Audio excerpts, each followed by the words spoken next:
Thank you, Mr. Speaker. Mr. Speaker, allow me to talk as somebody who came here as an independent candidate and as a referee, Mr. Speaker, since I'm neither with Jubilee, nor am I necessarily, although I campaigned for NASA, nor am I being included in the list of members in NASA, although I do support most of the time NASA. But, Mr. Speaker, I want to put it this way, Mr. Speaker, that when you're out there and you're not in government, you talk very differently. When you join government, Mr. Speaker, the language also changes. So my plea, Mr. Speaker, is to remind members, we are members of Parliament, but, Mr. Speaker, not youth wingers of the political party leaders, Mr. Speaker. It is upon us as members of Parliament, Mr. Speaker, where we feel the party leaders are not making the right decision for the interest of this country, Mr. Speaker, to speak up, Mr. Speaker. Mr. Speaker, I had had the opportunity to watch both sides of the divide. And, Mr. Speaker, I do recall I saw the team of Jubilee in State House, and there had been Red Riot Act, Mr. Speaker. By the time they left the State House, Mr. Speaker, they were very gloomy. The last time I remember when I was in that government, Mr. Speaker, it was an interaction between the President and members of Parliament, Mr. Speaker. But, Mr. Speaker, little did I know that this Riot Act has been read on both sides, Mr. Speaker. On NASA side, Mr. Speaker, they were given a direction, not even to step into the House, Mr. Speaker. I'm happy that Mbandi and the team has come.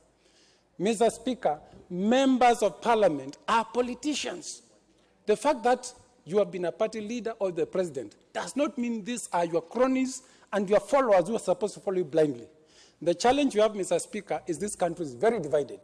The reality is so divided that it is so tribal. Even if one side won, they will be ruling almost like 50% of the country. So we need to look at ourselves as politicians and bridge that gap.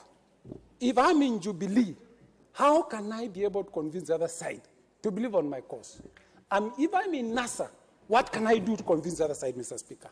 Mr. Speaker, I hear people talking, elections cannot be held by UN.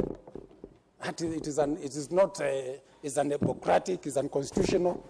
Where were they when you went to ICC and this House, Mr. Speaker, rejected the local courts? If you are convinced you can win the election, it matters not who is in charge of the election. My plea, Mr. Speaker, is we have to think outside the box.